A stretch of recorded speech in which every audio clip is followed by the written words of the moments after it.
Hi, everyone. Thank you for joining. We're going to give it a couple of minutes and give people time to join in. But thank you for joining this amazing webinar with some amazing young people that's going to share their perspective for Teen Dating Violence Awareness Month. We'll get started in a minute or two.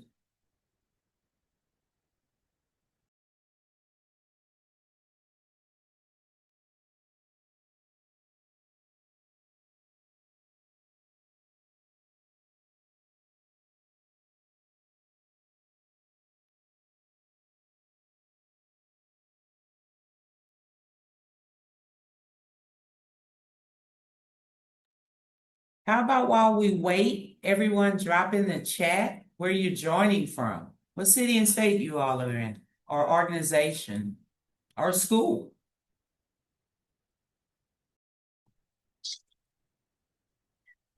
Hola y buenas a todos.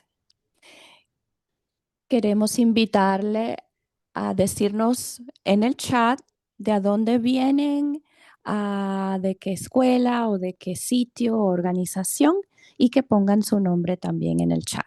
Vamos a comenzar en unos minutos.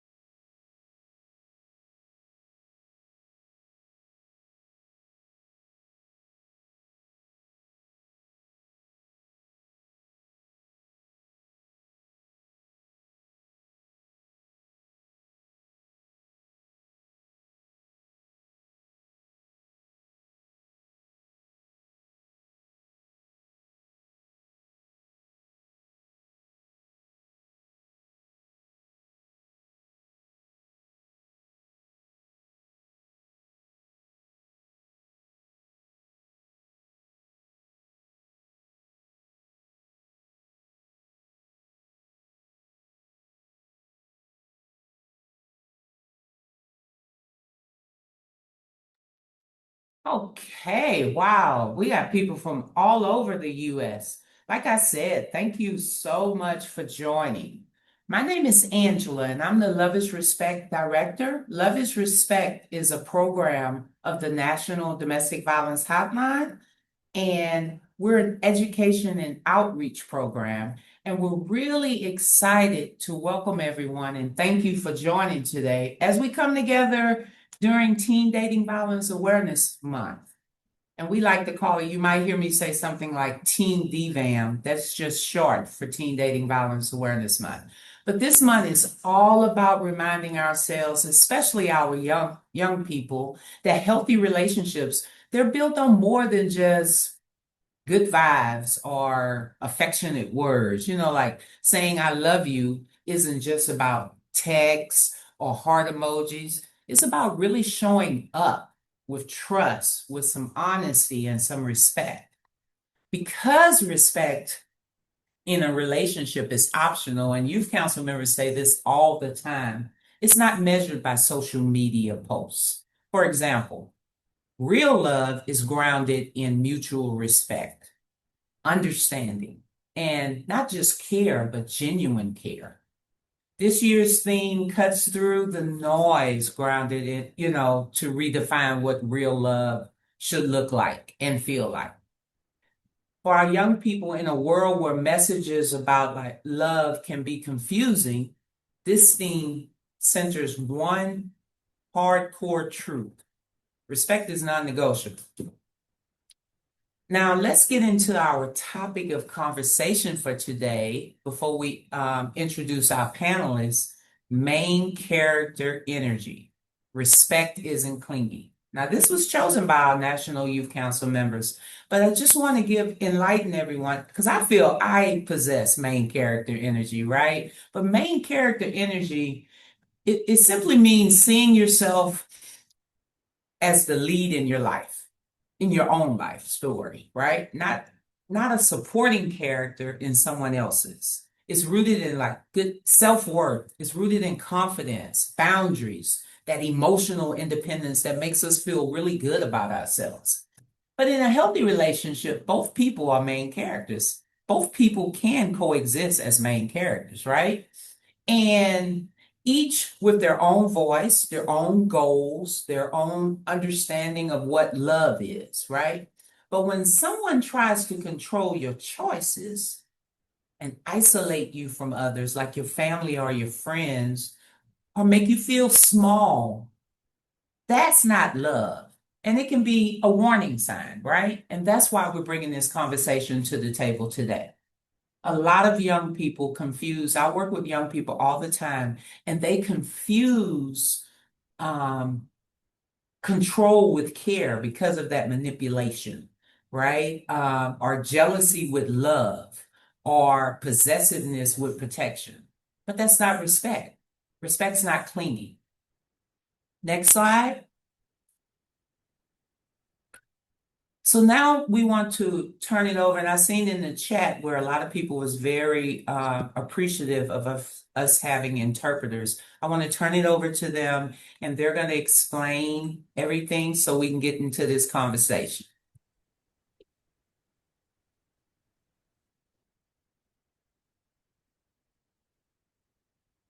Thank you so much, Angela. Hi, everyone. This session is being interpreted into American Sign Language and Spanish. So we're going to provide a few instructions for folks to be able to access interpretation. Buenas y gracias a Ángela por hablarnos un poco sobre para iniciarnos en el tema de hoy. Vamos a comenzar con unas breves instrucciones para que puedan acceder la interpretación en español.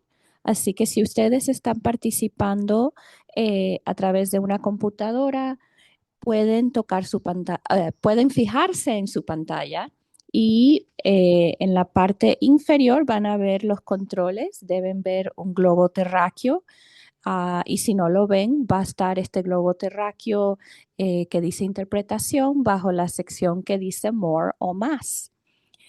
Seleccionen español y tienen la opción de silenciar el audio original para solo escuchar a las intérpretes y no escuchar inglés al fondo.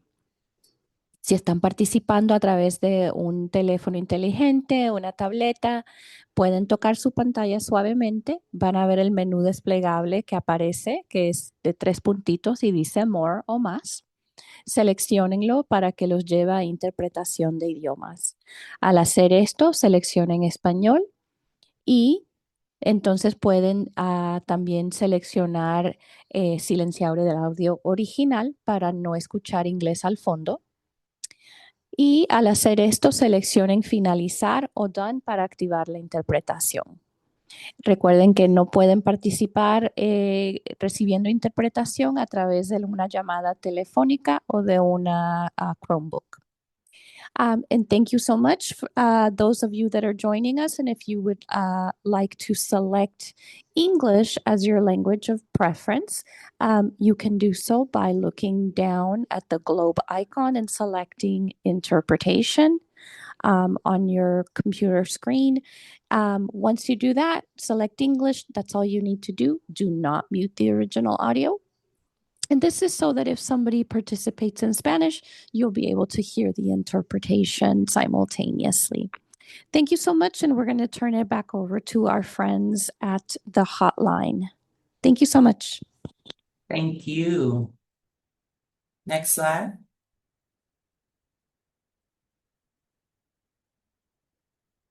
So now, before I allow our amazing youth council members to introduce themselves, who will be serving as our panelists, I'm so excited. I also want to really talk about a little bit about when we say respect is not clingy, right? Real respect looks like trust, space, encouragement, that open communication that should be free flowing back and forth, right? So if someone is constantly checking your phone, demands, to know your location, or kind of don't respect your boundaries when you set them, that isn't closeness, right? That's control.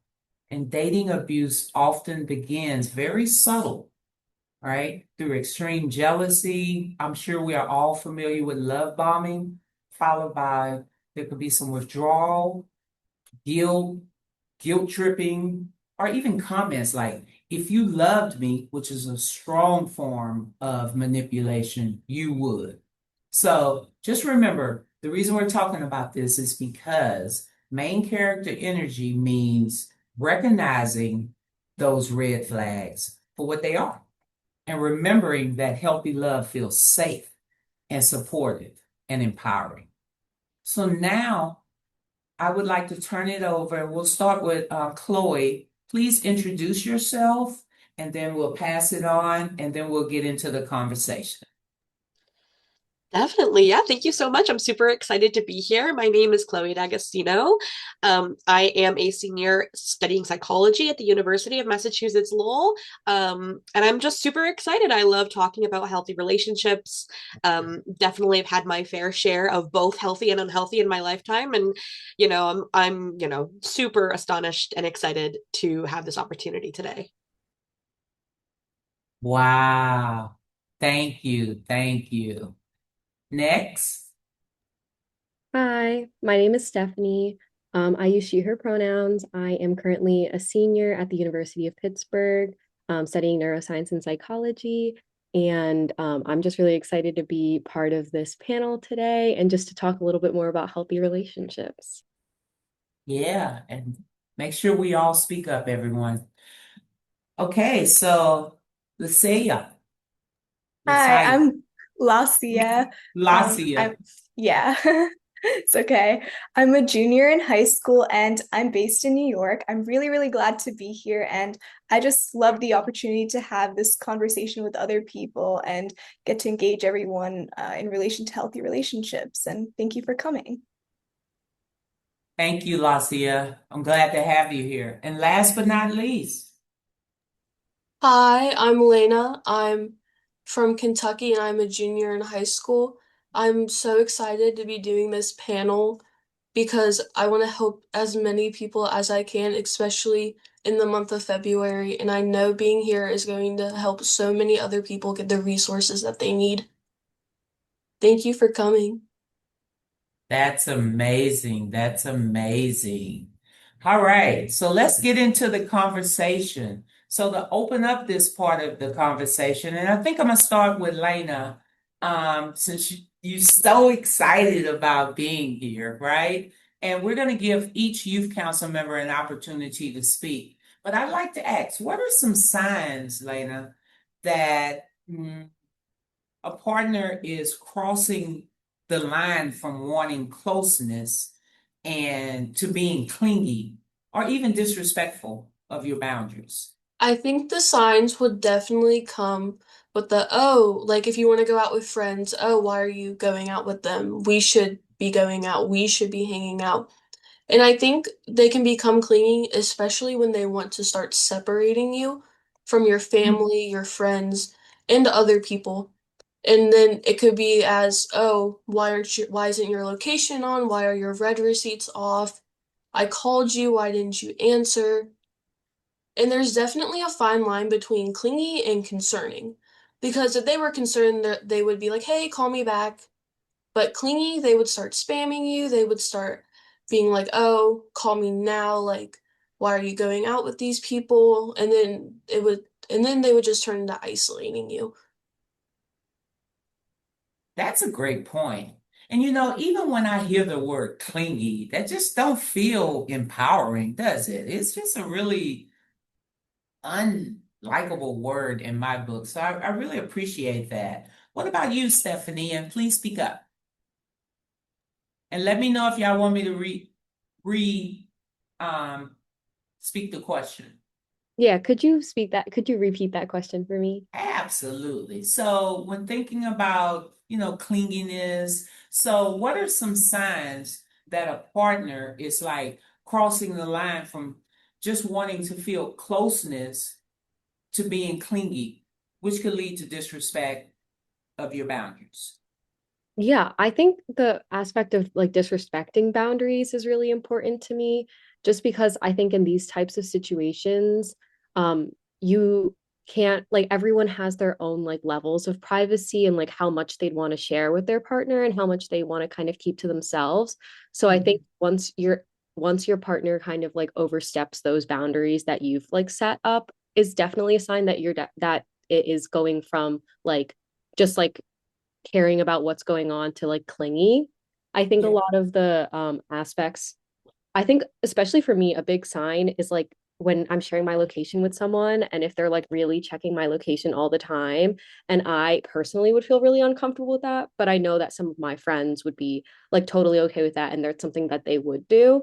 So I think yeah, it's kind of really based on your personal preferences. And then on top of that, kind of communicating those boundaries and how your partner reacts to those boundaries. absolutely. Yeah. Mhm. Absolutely. And I say this all the time to you all, and even when I'm speaking to any young people, boundaries are yours to build. So, what I may not feel is crossing a boundary doesn't mean that Chloe doesn't feel that. And that leads to you, Chloe. How do you feel about this question? I think the biggest sign for me when a boundary is being disregarded after you've said it, especially when it's a consistent problem. I think that is a huge sign that we've crossed from clingy to very disrespectful and far beyond closeness. We all come, like you said, Angela, we all come from different backgrounds. We have different expectations Mhm. and what we want and need. And I feel like if you express this discomfort, and your boundaries are being ignored, dismissed, that line has been far crossed. Setting boundaries also should not cause you anxiety. So if you're feeling a little uncomfortable setting those boundaries and saying, you know, I don't like this, I think you should trust your gut instinct, re-examine why you might be feeling so nervous about sharing these boundaries, and I guess go from there, re-examine, the way you feel in this relationship. Um, but I think that's probably the biggest sign is that you just feel discomfort. I agree. I agree. Trust your gut. You know what I mean? It's saying something. And I'm not saying that the first time a boundary is crossed, that we should abort ship, abandon the relationship. What we know at Love is Respect is it's about a pattern of behaviors, right? So we have to pay attention to what's going on and pay attention not just to what's going on visually, but what we're actually feeling internally. So I love that point. Thank you, Floyd. Lacia, how about you? What are some signs that a partner is crossing the line from wanting closeness to being clingy or disrespectful of your boundaries? Yeah, I definitely agree with the part where you say it's a pattern of behaviors because I feel like you start to understand they're being way too clingy when it comes to a point where that closeness with your partner is starting to feel really demanded instead of you choosing to spend more time with them. And obviously, in a relationship, people want to spend time with each other, but it's also important to understand that space is both normal and necessary. And it really becomes a red flag when the other partner starts to react negatively to you wanting to have independence. And if they get irritated with you wanting to hang out with your friends more sometimes, or if you want to have some time alone, it's really not about having that good connection with each other. It's really starting to get into the controlling area. And then another sign I feel like is when the boundaries that you set are starting to be treated as kind of obstacles to the relationship. They shouldn't be obstacles. They should be something that contribute to the relationship growing, and they should be something positive. So if they guilt trip you or make you feel really selfish in that moment, then that's when you know it's starting to get into the bad side and into an unhealthy relationship. And clinginess also creates a lot of pressure for you mentally because it makes you try to manage their emotions, or it makes you have to reassure them constantly that they're not, that when they're feeling insecure and things like that. So it's really important to recognize when that pattern starts to keep repeating over and over again. Absolutely.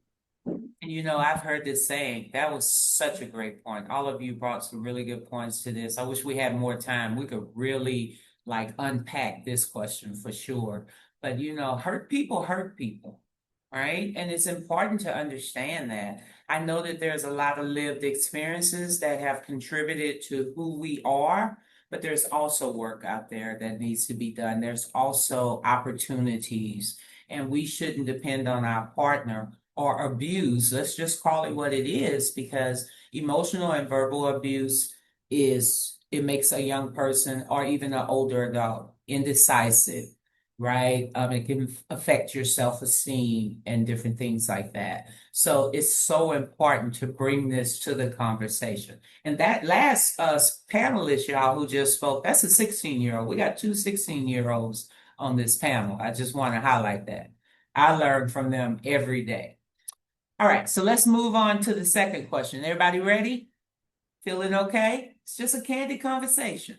So to build off that, sometimes behaviors in dating relationships can look caring on the surface. Don't even get me started on social media. Like maybe posting it up and, oh, this is my baby or whatever. I'm telling my age or however you say it, whatever the case may be. But behind the scenes, there's a lot of unhealthy behaviors going on. But on the surface, like I say, it feels uncomfortable or unhealthy underneath. This question helps us think about that confusion, how that confusion can happen.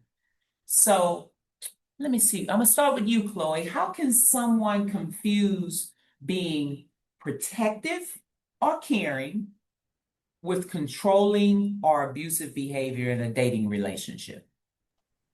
I think it can be really hard to tell the difference. And I think as a society, we need to collectively stop blaming people for not being able to make that distinction as someone who's facing that.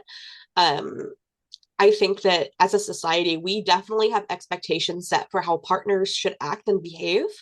I Mm-hmm. feel like we've sort of like normalized this idea that your partner should have access to your phone, can tell you when or where to be and where to go, how to dress when you go out.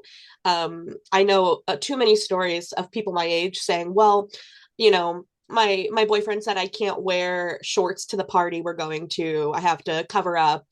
And maybe they use the guys that I'm looking out for you. I don't want anyone to try to hurt you. Manipulation. Exactly, right? Like saying things like, it's a really dangerous world. I just care about you. I'm the only one that cares about you. And why would we not believe them at first? Because we're taught these things are acceptable. We want our partners to care for us. Yeah. Um, I think if you start feeling like this is making you change the way that you see um, yourself or the way you act, and you're shifting that to start appeasing your partner, I think that there is a really good sign to look into that, because there's probably something a little more controlling going on. Mm-hmm. Great points. Great points. And I mean, it takes work. It takes work and it takes understanding and educating yourself on what healthy looks like. And I see someone put something in the chat. This is true. Healthy communication, boundaries, respect, trust, honesty, all these key elements can be applied in any relationship. I totally agree. But for the sake of this webinar and Teen Dating Violence Awareness Month, we're more specifically talking about intimate partner violence. But yes, you brought up some really great points. I'm not going to put anyone on the spot. Who want to answer next? How can someone confuse being protective or caring with controlling or abusive behavior in a dating relationship? I can go. Okay. I feel like they definitely hide like their intent at first. Like I always feel like they're gonna start off really nice and kind, and to go off of what Chloe said, they're gonna pull the "I care about you. It's so dangerous out there. Don't wear that. You're gonna get hurt." But then when you start dating them for a while, they definitely do start to show their true colors, because someone can only lie for so long before it eventually comes out, especially with the, Mm-hmm. and then they're gonna pull the "I'm only being protective because I care about you" instead of the "I'm being like this because I want to control you and I want you to do what I say. I don't really protect you, but I want you to think that I do." And it's just a whole manipulation game. And the sooner you realize that, especially if your friends are telling you what's happening, the quicker you need to leave the relationship because they aren't gonna change, especially if they did hide it from you at first just so you could trust them and all of that. Absolutely. Someone said, wise girl for 16, Lena. Give it to her, give it to her. Next. I could go next. I feel like it's definitely really confusing because the majority of the time, being controlling isn't like plainly bad. It's always framed as concern and deep concern for their partner. And, people might phrase it like, I just don't want you hanging out with these people because they're a bad influence, they're going to hurt you, or I worry about you wearing that. And all that, it's really all about the language too, because framing it in that way makes it seem like the other person is really worried and wants to be protective about you, and it can really feel like love at first, but the difference, I feel like it's all about trust as well. People in an unhealthy relationship would more phrase it as, I don't trust your judgment, I don't trust you that much, so I'm going to decide for you. But then when you're in a healthy relationship, it's really about, I trust you and I want you to be safe, but I'm going to still let you have your independence. And that's a really subtle thing at first, and you probably won't recognize it, which is why it's so confusing to understand and see. And then it really starts to get into that pattern kind of cycle where it starts with suggestions and it leads to more expectations and pressure in the relationship. And then finally comes to be like unspoken rules in the relationship. And that's when you really feel suffocated, I feel like, and you need to understand that this is your limit.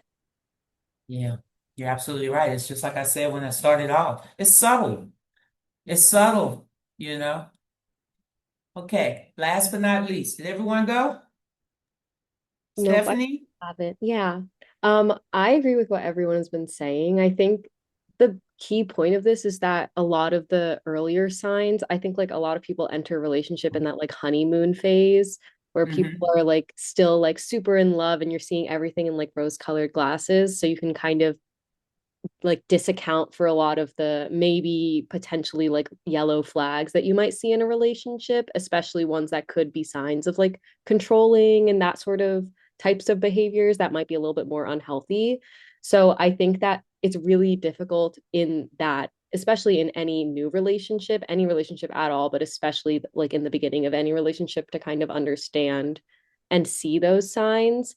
And I think people sometimes are stuck in these relationships a little bit longer and then finally are getting more like escalated forms of violence that can kind of really be like very like eye-opening sort of displays of controlling behavior. And I Hmm. think a lot of these controlling behaviors, I think as a lot of people have said, are just normally like masked over a lot of like love and affection and that sort of like bit and that to kind of like cover it up. And I think on top of that, I think just the one really key factor for me is kind of understanding how much independence I feel and how much of like these decisions feel like also my decision, not just my partner's decision entirely. I think a lot of the decisions that you make within a relationship should be very mutual. And I think in these types of controlling relationships, it's good to kind of take a step back and kind of assess like how much autonomy did I feel in that moment? Like how much did I feel like I could say what I wanted to say? And Yeah, I like put my own opinion into whatever I'm yeah. doing. You're absolutely right. Decisions as far as the relationship, everyone should be involved, right? Everyone should be involved. Great. So pop culture, media, social media, and other sources can shape what we think love is supposed to look like, right? What it's supposed to look like. So let's talk about which messages can blur the line, between love and control. Like what messages from movies, books, social media make clingy or controlling behavior seem romantic? And why is that so dangerous? And I want each one of you to take 2 minutes to move through that. And I would repeat the question if I need to. So we're going to start with, let's start with Lena. I definitely think we get influenced by what we read, what we see on the internet for sure. Because like when it's a movie and that actor is really cute and they're displaying poor stuff in a relationship, you're like, oh, well, they're so cute, it's fine. Like you discard that because pretty privilege is a thing, even if we don't want to admit it, and that definitely plays into relationships. Hmm. And then this is just so dangerous because you see little girls watching this stuff, like if it's a movie, like, oh, their mom had it on, so they're like, oh, well, that's normal. My mom's watching this. And then you see anyone really watching this. And then if they read a book and the genre is not the nicest, and then they're like, oh, I can read this, it's fine. Like, oh, this is a book. Like, the author wrote it. The author obviously thinks it's okay, so why shouldn't I? And it's just so dangerous because it's influencing teens and many other people to stay in unhealthy relationships or just think it's normal when it's actually not. That's such a great point. That's such a great point. And what I get from what you said is it's basically like I feel young people, because I remember when I was young, like we're sponges and we take it in. When you said that you see your parents or you see someone watching this, you think it's okay. But we have to, as older adults, be mindful that first and foremost, I don't know if y'all know it, we did an online survey back in 2022, and we found out that young people crave their parents' attention. Young people really want to talk about different topics. They want to talk about sex, but older people get so freaking uncomfortable with that and then want to get upset if a choice. Look how the youth council members are nodding their head. I'm telling you. But I think also when we're looking at a relationship, and Love is Respect looks at a relationship, it's like on a spectrum from healthy, and y'all hear me say this, and people who have heard me speak before, it's from healthy to abusive, right? Healthy part, you're like, oh, you hang up. No, you hang up. And then one day you wake up, it's abusive. Love is respect. And what these youth council members are talking about is those warning signs, things that are happening in the middle, like these warning signs, these red flags. These youth council members use toxic behavior. These are the things that we really need to be educating ourselves on, not just to understand what it is, but also how to recognize it. Young people, whether that's teens, young adults, older people, because let's face it, even older adults are trying to figure out what a healthy relationship is, right? Okay, I went on a rant. I'm back. I'm back. Who's next? I can go. Um, I think social media, I'll start with social media because I have so many things to say. Um, Hmm. I catch myself getting misinformed on social media every single day. Um, I'm trying to lower my internet use. I think all of us could probably use it, to be honest. But I think the thing that we forget sometimes collectively, and especially young people, is that anyone with access to the internet can post whatever they want. And that does not mean what they're posting is true. It does not mean what they're posting is healthy, and it does not mean that you should listen to it. So a lot of the time I'll see videos on social media about relationships, and I don't let my partner do this, and I deserve this.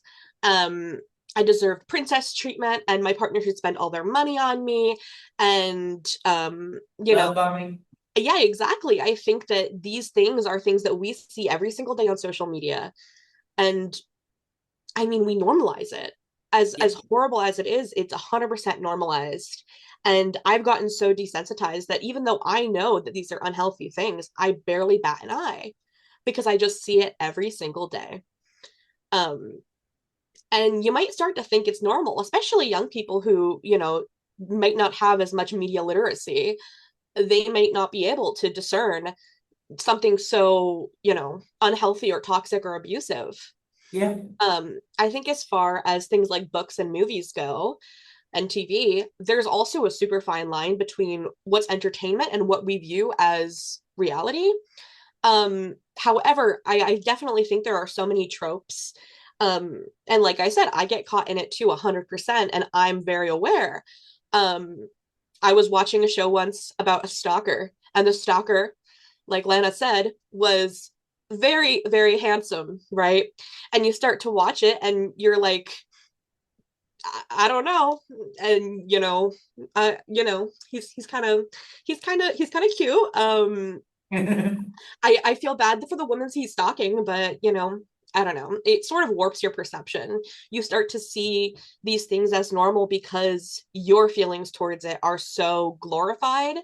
Um, but like in reality, if it were like a not so socially aware, awkward, unattractive person doing the stalking, you know, yeah, you probably wouldn't feel the same way.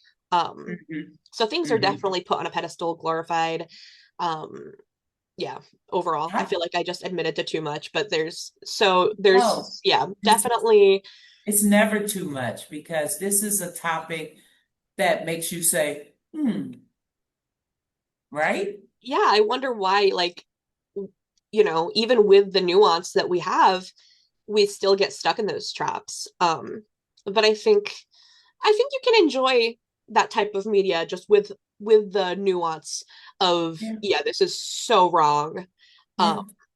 But I Yeah. just question why it's so popular sometimes and why that is the stuff that's put on the pedestal. Yeah, it's a trend. It's a trend.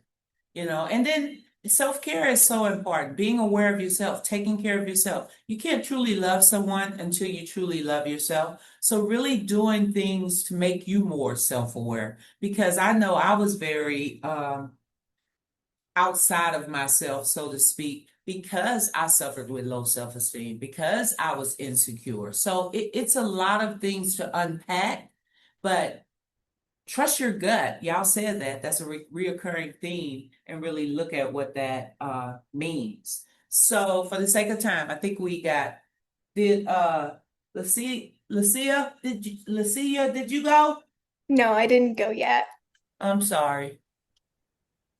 Go. Um, Okay, so I really love this question because I feel like the media, it's so powerful in impacting our perception of the real world and the people around us. And I feel like in general, the media often sends the message that intensity and being controlling is equal to depth and love in a relationship. That's really quite the opposite because a lot of the times jealousy, things like jealousy are portrayed as deep love, and then huge dramatic gestures that often cross boundaries in movies and TV shows are framed as something that's passionate, um, instead of being disrespectful of one's boundaries. And in particular, for me personally, I'm a huge book lover. And I feel like in the past 2 years, there's been this huge rise in romance books, and particularly in the dark romance genre. And these are really books that glamorize and glorify things like being possessive or being hyper controlling, um, with partners. And it's really showing a lot of moments where characters isolate their partners oftentimes, and it's framed as being loving and caring in a way, and they often monitor them and consume every aspect of their life without leaving much room for independence and things like that. And then a lot of the times, because these are things that are trending in society and people that things that everyone is reading or everyone is watching on TV, a lot of people find these aspects as things that are loving and desirable, even if they're really intense and powerful. And people go on after watching these TV shows and they look to find that in their own lives. They kind of seek those people who exhibit those behaviors, which is really toxic and unhealthy, and it's really harmful. And it's it's really the issue that people are starting to normalize these patterns, and that's when it really becomes dangerous, in my opinion. Wow. I didn't know that it was, well, I did, but to hear you talk about how the books are really going into that as well. And I think, like the role of a movie or a series or even a book is to sell. So they want to entertain you. But where do we draw the line when it comes to, okay, how is this influencing a teen? How is this influencing a young adult? You know, but we have to look at the backgrounds and again and the experiences because some people like grew up hearing, and I hear this when I go on college campuses, like what happens in our house stays in our house, right? Or they've watched their parents stay together for years and it was definitely abusive or toxic or whatever the case may be. So it's kind of like um, deprogramming to reprogram. And I love, Chloe, I just wanted to highlight this that you take social media breaks. One of the things we have on loveisrespect.org is a parent guide, and we also have Parent Guide 2.0, which gives you conversation starters to have for older adults to have with their young people. But in the first parent guide, we really go into detail and really talk about how to really validate our young people because they want to be empowered. We don't tell them what to do at the National Domestic Violence Hotline or even on the National Teen Dating Abuse Helpline. We listen to them and we try to ask those open-ended questions to bring them to, which is why this conversation I love each year when it comes up because it's important to hear from our young people. Did everyone answer that question? I still haven't Lana? yet. I Go just ahead, want to add Stephanie. one quick thing. I think I agree with everything that everyone has said. I think specifically for me, I tend to see a lot of like power dynamics being Mhm. very romanticized in pop culture. So a lot of like student teacher, like boss employee relationships that can really toe the line of like how it's hard to kind of maintain those like romantic relationship within those contexts just because there's a lot of like other external factors that play a role within that sort of relationship that can really impact how comfortable people are like sharing certain things and like disclosing fully to like create a strong and healthy relationship. But also, I just want to say that a lot of this, like pop culture references that we have talked about, I think a lot of them can impact like youth in such different ways. I think a lot of people come from backgrounds where, or like cultures that really normalize like staying in relationships. And I think that in Mhm. those situations, a lot of these young people aren't aware of like the normal dynamics of a healthy relationship and like what that even looks like. So seeing all of these unhealthy relationships being super romanticized in pop culture, social media makes it really difficult for these young people to kind of differentiate in their own life. Like, what are the warning signs? What are red flags? What are yellow flags? What are green flags? Like, you can't even tell at a certain point what is good in your relationship and what is bad because all you're seeing are a lot of these like toxic traits all over your social media and your real life, like all of these Mhm. stuff. So you're just surrounded by a wall of kind of like negativity that can kind of filter your view on your relationships and kind of create this cycle of unhealthy relationships. Yeah, I agree. Everybody agree on this screen? Let's give these young people some thumbs up and some hearts, y'all. They're really sharing their perspectives. So we have four more questions to get through. The next question, we hear a lot of people, let's shift to that main character energy, right? We hear a lot of people talk about having main character energy, which is really, it's about confidence. It's about knowing your worth. It's about knowing who you are, right? But how can someone particularly in a unhealthy or abusive relationship, maintain their main character energy, like their confidence, their self-worth, their autonomy. I heard you all talk about a lot of different things. It just equals autonomy while still being a caring and supportive partner. And I'm going to start with Stephanie. And we have 2 minutes apiece so we can get through all these questions. Yeah, I think that with maintaining your main character energy, I feel like it's easier said than done, definitely in those types of situations. But I think like it feels very cliche, but putting yourself first is obviously like kind of the general vibe of character energy. So prioritizing your own like well-being and your own opinions and kind of being comfortable to express those things, especially within these unhealthy relationships, can really help to kind of keep your own interest at the forefront. And I think it's really easy in those situations to kind of have a lot of like people pleasing tendencies where you're just kind of doing everything for your partner. So I think it's really important to kind of take that step back and reflect and understand that you do have to also put yourself first, because especially in those unhealthy relationships, nobody else is going to be putting you first, so you've got to kind of self advocate. And in and it's really important to kind of set that kind of like mindset before going into anything.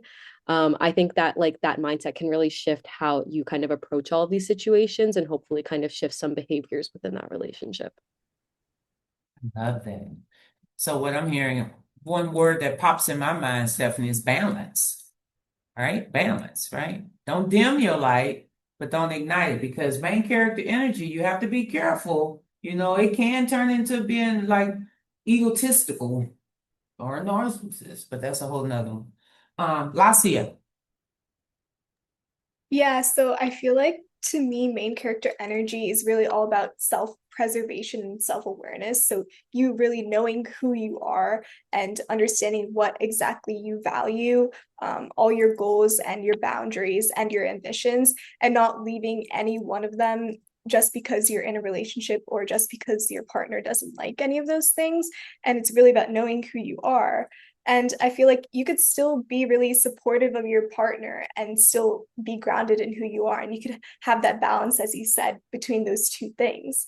And that's really what makes a relationship genuine, in my opinion. And it's all about both people like being their own person and having their own passions and interests, but still being able to be in that relationship with each other and not, and if they let go of those things, then they rely on each other way too much in terms of their emotional needs, I feel like. And that's where it starts to become a little toxic.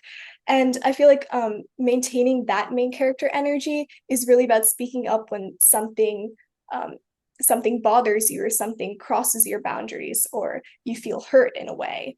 And it's really not making sure that love limits you and that love has makes room for you to grow and be who you are. I have nothing to say on that. Like, drop the mic. That was amazing. That was freaking amazing. Come on, come on. I have a healthy obsession with young people because I learn so much. And actually I get validated. Sometimes that little girl who was in that unhealthy relationship from 16 to 21 still starts to think about, why did I do this? Why did I do that? So it's so important to hear from our young people. Oh, so amazing. Who's next? Give me some more. I can go. I think embracing your main character energy goes beyond just embracing it for yourself, but also inviting your partner to become the main character for their own story as well. When you allow yourself to have that genuine and real confidence, you feel very profoundly self assured and you have a strong sense of justice for your own worth. I think that you start to unlock this capacity to extend that level of respect and the dignity of that as well to your partner. Um, I think you need to hold those morals and principles you live by to the way that you treat other people as well, not just the way that you expect to be treated by other people. Um, I also think it's super important to say that love is not a fleeting feeling. It is more so a deliberate and intentional action. There is always going to be that initial attraction and the interest that sparks that love. But it only blossoms when you commit to giving your partner the respect that they deserve, and accepting that respect back towards you. I think it's time that young people, we step into our role um, to ignite our own light and let it shine through ourselves and onto the people around us and the one that we love the most other than ourselves, of course. Dropping it again, everyone. Wow, so amazing, so amazing. What else can I say? I hope y'all looking at the screen, all these hearts and thumbs up. They're really appreciating everything that you are talking about. And somebody said these girls are amazing. So please take that as a compliment. Did everyone answer that question, or did I miss Lena? Um, I I'm got never gonna miss you, Lena. it.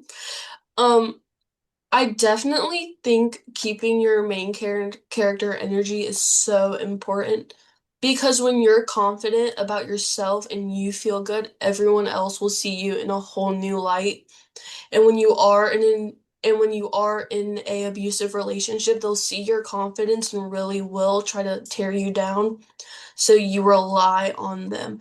And definitely keeping your energy and knowing your self-worth is the most important thing, because your partner should love you and care about that and respect you and not try to hide your energy. They should be uplifting you and supporting you in all of your decisions and not trying to hide you and keep you away.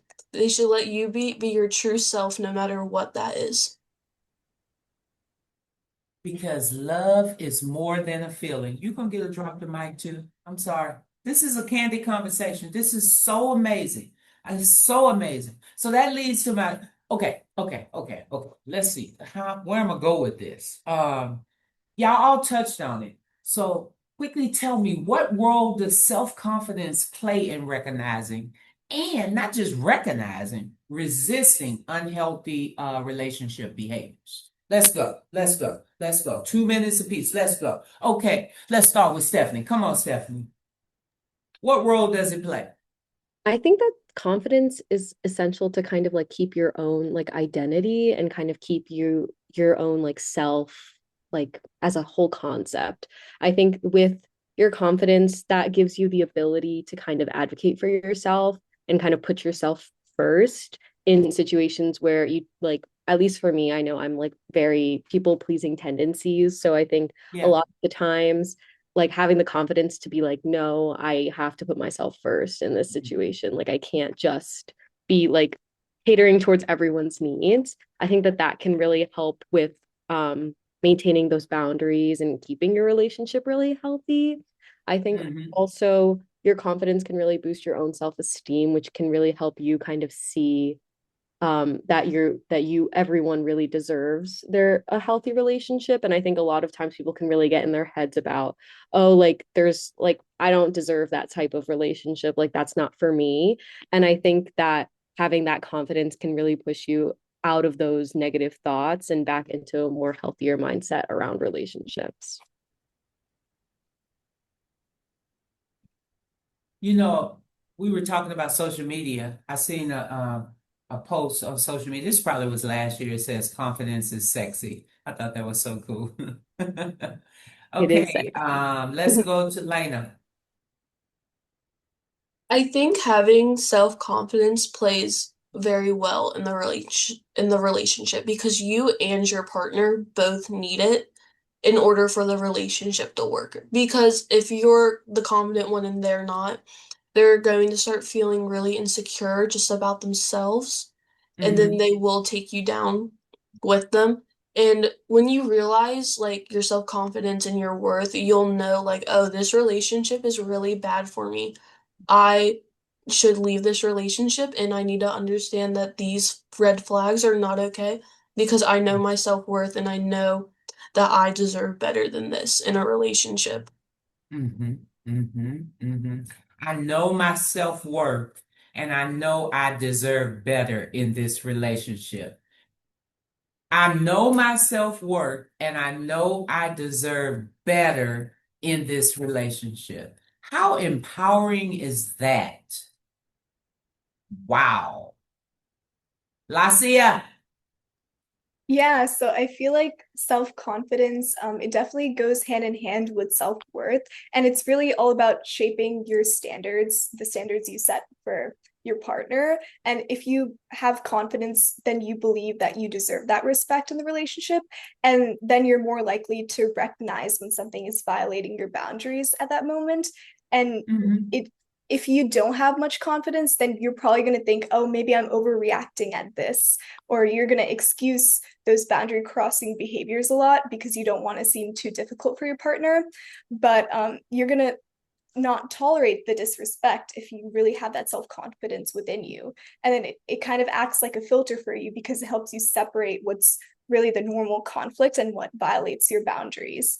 And definitely with the resisting unhealthy behaviors part, I feel like a lot of people can maybe recognize what's a red flag, but having a lot of confidence does give you that courage to actually address it and speak out against it. in that moment and resist the unhealthy behavior. And if that means setting a boundary or having that really hard conversation with your partner, or even walking away and deciding that you need to walk away, then you're going to be able to do that when you have the right amount of confidence in that situation. And self-confidence, I feel like at the end of the day, it helps you prioritize yourself and your well-being so that you don't end up being too harmed in the relationship. Okay, for the sake of time, I want to add a part two to this question. In what ways does controlling the story, because y'all kind of like talked about it, because remember with that main character energy, especially if it's being used in a negative way, it can be used as control. So in what ways does like controlling the story of the relationship take away from a person's main character energy? Because y'all were talking about how, we both should have and can have two main character energies can coexist. Chloe, what are your thoughts on that second part of that question? Yeah, totally. I think being in a controlling relationship can really shut down your main character energy. When someone else is calling all the shots and making all the decisions, you kind of aren't able to be the star of your movie. It feels like you're sort of reading their script, what they want the script to be, and you don't get a chance to write your own story of your life. And I think that goes both ways. You lose the plot of your own story when you try to write another person's. Mhm. Um, and I think that goes hand in hand with confidence as well, because I think if you have confidence in yourself, you are also a better partner if you make mistakes or you start to develop unhealthy behavior towards your partner. Having the Mhm. confidence in yourself to acknowledge, I'm not a bad person, I just have done bad things, it Mhm. sort of allows you to take accountability because you still have that rooted confidence within yourself and in your soul to know that you are capable of growth and change. And I think that's main character energy too. A little character development, shake the plot up, and make it a better relationship for the both of you. Yeah. Accountability, right? Because accountability can build confidence. I was on a campus event last year, and I was speaking to someone who visited the table, and they talked about like they wasn't really taught how to have a healthy relationship, and they've made several mistakes in their relationship, and they love them. But what it made them feel like they they felt they was the mistake. So we have to understand that we all will make mistakes. Disagreement is going to happen in a relationship. Doesn't mean you are the mistake, but when you can hold yourself accountable, have a healthy conversation that's free flowing back and forth, it's honest, it builds trust, it makes everyone feel equal in the relationship, and the respect is there. Boom. We just talked about the key elements of a healthy relationship and how together they complement each other and keep everyone safe and respected. Because respect again is non-negotiable. Anyone else? We got time for somebody else. Who wants to speak on that? In what ways, what did I say? In what ways does controlling the story of the relationship take away from the other partner's main character energy? Anyone? We got time. I can go. I think that controlling like the narrative can really kind of play hand in hand with like gaslighting, where you're kind of creating this different like reality of like what is going on. And Mm-hmm. a frame of like using different words for what has like happened can kind of change your vision of like from fact, like from what is true and what is like fact. And I think that with those types of situations, it's easy to kind of get in your head and be like, I don't know what's going on, and I'm the one that's misinterpreting everything. And I think in those types of situations, it's really great to kind of trust your gut on that sort of thing. I think it's really Mm-hmm. hard to listen to your gut, Mm-hmm. but it is definitely a good first step to kind of understand that what's going on might not be exactly what you're thinking. And your brain can sometimes be like, I don't know, like when other people are telling you different things, it's easy to kind of like rewrite what you thought happened. And I think with those types of situations, it's really helpful to kind of have that self-confidence is what we've been talking about and kind of Yeah. be confident in your own ability to like kind of assess that situation and understand what happened so that you're not kind of getting too confused and kind of like lost in like what your partner is trying to convince you is true. That's a great point. That's a great point. That's a great point. Like really, because each situation is different, right? There may be a lot of similarities, but each situation is different. Lacia? Um, I feel like when one person keeps on controlling that narrative, it really shifts the power dynamics in the relationship at the moment. They might reinterpret arguments that you might have had or situations that you've been through so that that partner is always the person who's coming out looking to be the reasonable one. And then it's minimizing your feelings and your own experiences and feelings in the moment. And it suggests that you misunderstood what happened. And it kind of makes you question your own perspective and how you felt. And it really subtly invalidates your feelings in that moment.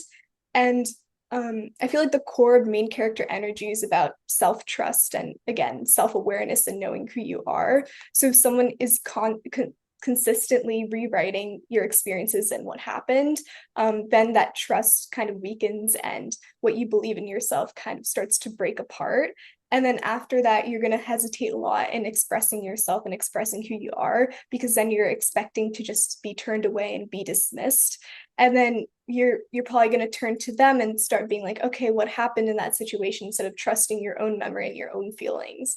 And then you're kind of putting them up on a pedestal, and they're having a lot more power in that situation than you can ever possess if it starts to become a recurring pattern, I feel like.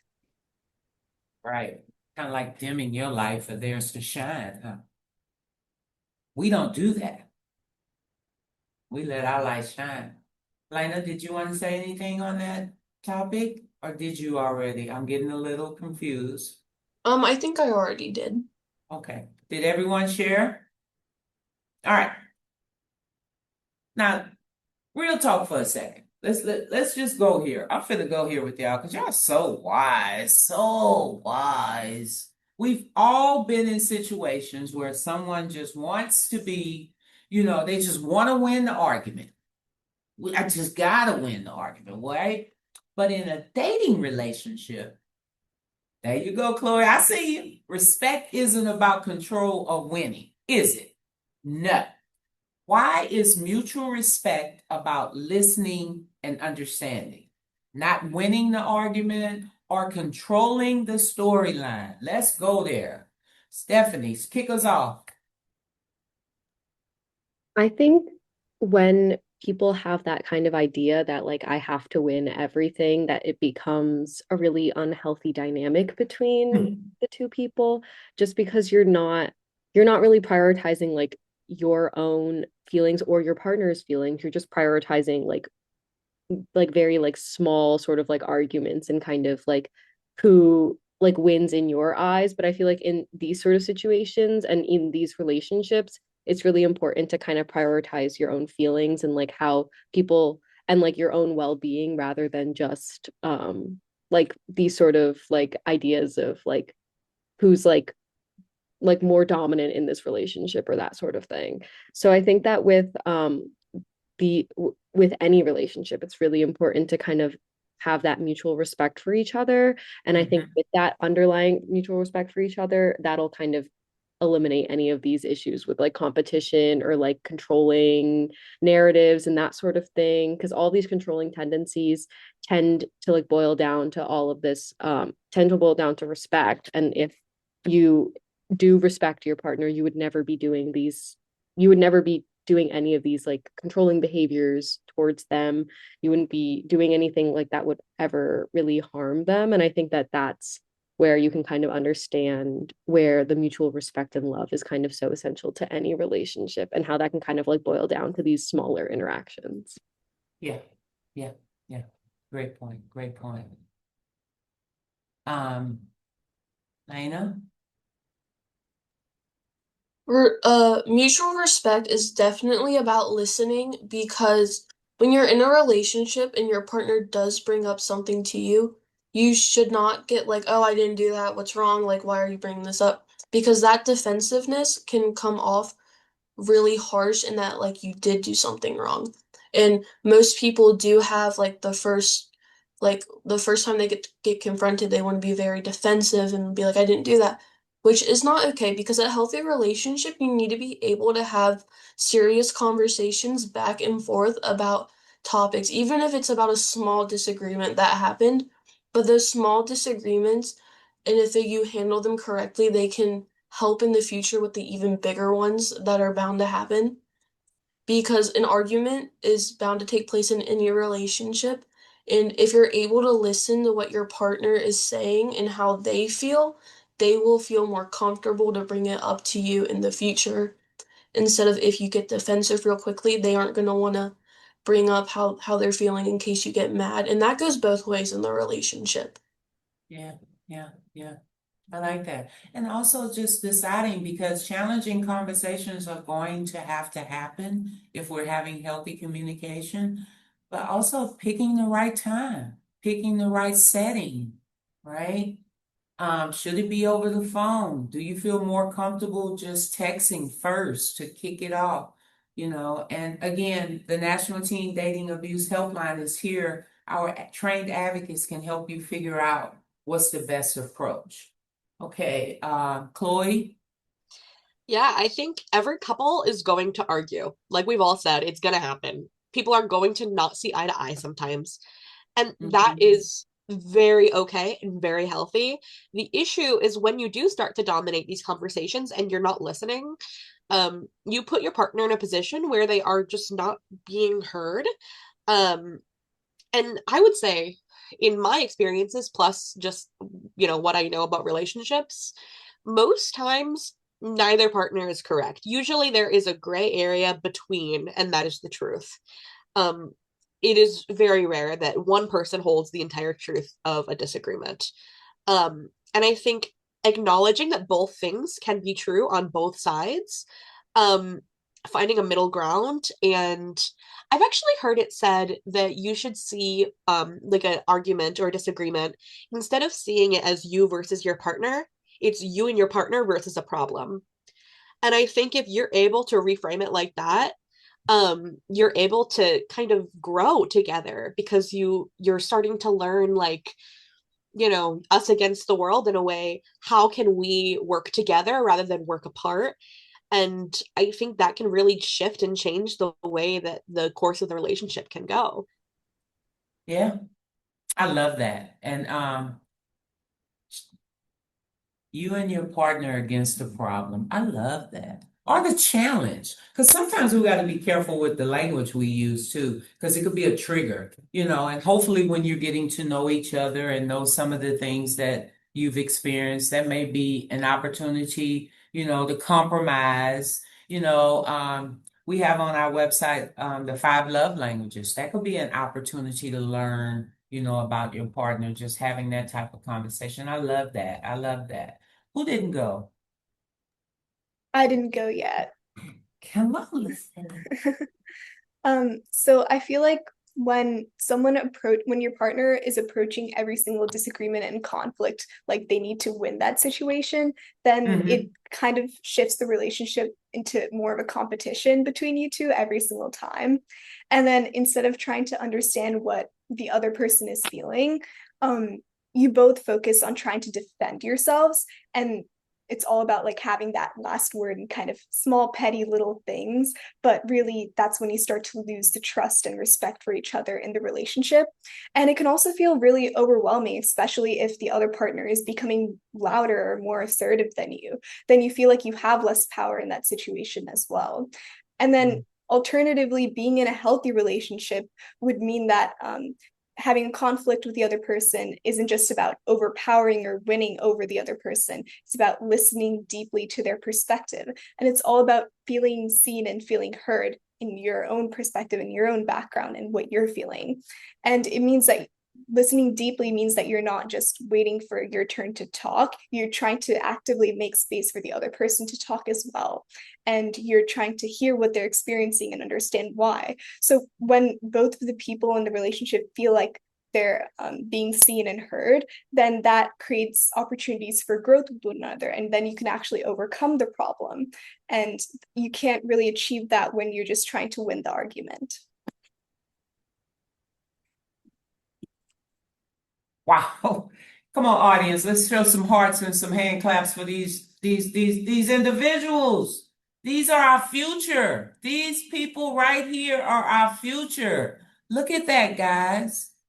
That supports when you made the decision to join the National Love is Respect's National Youth Council, you're making a difference. Look at that. I just want y'all to see that.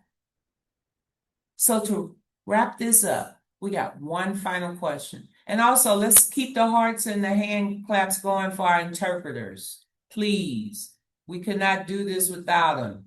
Yes, yes, yes. There will be a recording sent to everyone. We will be also adding it to our YouTube channel soon. So yes, keep them coming, send them. Look at that, girls, ladies. I apologize if I didn't respect anyone's pronoun, but look at that. Look at that love. Okay, last question. And let's see, we're actually doing pretty good, but I'm gonna say this, y'all probably not gonna listen because we create a platform for your voice, but you got 1 minute. Interpreters, I did see in the chat where they say they couldn't see your hands, so let's make sure and ensure that that happens. The very last question, and to sum it all up, and to reconnect this conversation to not just the topic of this conversation, but for our February Teen DVAM theme, right? Real love respects. Sum it up, 1 minute apiece. Just go down the line. Okay, you ready? Why doesn't love require proving yourself through sacrifice, and y'all done touched on it, isolation, or constant availability? Chloe, go. 1 minute. I think that relationships should be a net positive, and overall should have a good impact on your life rather than a bad one. Um, Things might not go as you plan. It might not last as long as you wanted, etc. But I think they should be moments where you're able to share memories and times with a person that you care about and cares about you. They should be fun. They shouldn't harm you, and they definitely shouldn't make you feel like you have to make yourself smaller or cut off the people and activities that you love. Because true love should amplify who we are, and it should help us to grow, to lift us up, and to celebrate your wins in life with you. Um, and I just want to say, like, love shouldn't isolate you. It should expand the world. It should make things bigger and brighter and not less or small. I love it. Lena. I agree with everything that Chloe said, and real love respects, and that's so true because your partner should be there for you no matter what, and they need to respect your boundaries. They need to keep your energy up. They need to just lift you up, and you need to lift them, and they need to respect your boundaries because our whole thing is love is respect, and that's just so true in every single way. I love y'all. Chloe, someone said nailed it. Lena, they over here, they just keeping it coming. Okay, Lacia. I feel like love is definitely something you can't achieve with self-sacrifice and sacrificing parts of who you are and giving up opportunities and cutting off people. That all turns towards insecurity and not trust. So healthy love does not involve any of that, and real love, I feel like it respects individuality and it understands that both of the people in the relationship have different identities and different lives. And it doesn't look towards independence as something like betrayal. And it doesn't require that constant reassurance for the other partner through a lot of extreme gestures or, again, self-sacrifice. And I feel like at the end of the day, when we say real love respects, it means that we're honoring the other person's boundaries and our own autonomy. And it allows both people to grow in the relationship, and it feels really stable, and it doesn't feel like it's constantly shifting or suffocating you. And it doesn't feel like you're being devoted to the person at the cost of your own interests and your own ambitions. It doesn't feel like you're trying to keep that person from leaving constantly. It feels like you're in this moment together and you're constantly growing. And it feels really safe and not conditional and not contingent upon the other person's insecurities or unstable feelings. Wow, it feels really safe. That touched my heart. It feels really safe. Stephanie. I think that in any relationship, that relationship should add to your life. And I think that each individual in that relationship should be their own human being. Sorry. Should be their own like individual person, have their own lives, but when they come together, they create such a beautiful like relationship that adds to both of their lives. And I think that's what real love truly is. And I think this is the case and for any sort of relationship, but especially romantic relationships. And I think with that, having this sort of thing in a relationship is essential for anything. And I think that respect really like underlies all of that, with having that mutual respect for each other that can really allow you to add on to each other's lives and create such a wonderful relationship. Yeah. I don't know, I've been doing this for a while, but I promise you, man, I'm over here tearing up. This has been amazing, especially with everything that's happening, watching our young people and knowing how they struggle, just working with you all and you all being vulnerable with me and saying, Miss Angela, I think you should talk about this. I think you should talk about this. I want to talk more about this. I just really and humbly, come on, audience, help me, put the hearts and everything. I greatly appreciate each one of you for being who you are, for knowing your worth, and for having the courage to speak freely about what a relationship, a healthy relationship, main character energy, confidence, respect, all of these different pieces to bring it to these people, to us. We humbly appreciate it. An audience, if you or someone you know is experiencing dating abuse, or let's just say you have a question about your relationship, and our primary audience, I need to say this, is age 14 to 24, but we also have a secondary audience, which is educators, parents, older siblings, coaches, anyone, right? Please know that our trained advocates are available 24/7 at the National Teen Dating Abuse Helpline, 365 days of the year. All the information is available on our website. If you log into loveisrespect.org and just scroll down to the bottom of the page, everything is there. Chat, text, and phone. This has been an amazing conversation. I really appreciate our interpreters and our ASL interpreters and all the support, interpretation. We cannot do this alone. Just remember, together we're making a difference. But if you want to truly make a difference, do like Love is Respect. We know the value. Yes, we're youth focused, but we're also youth driven. And you can see these young ladies are our future. These young people, again, we want to use gender neutral terms. So thank you again. The recording will be sent, like I said, and also it will be shared on our YouTube channel. Bye, everyone, and thank you to all these youth council members. Y'all were amazing. Enjoy your day.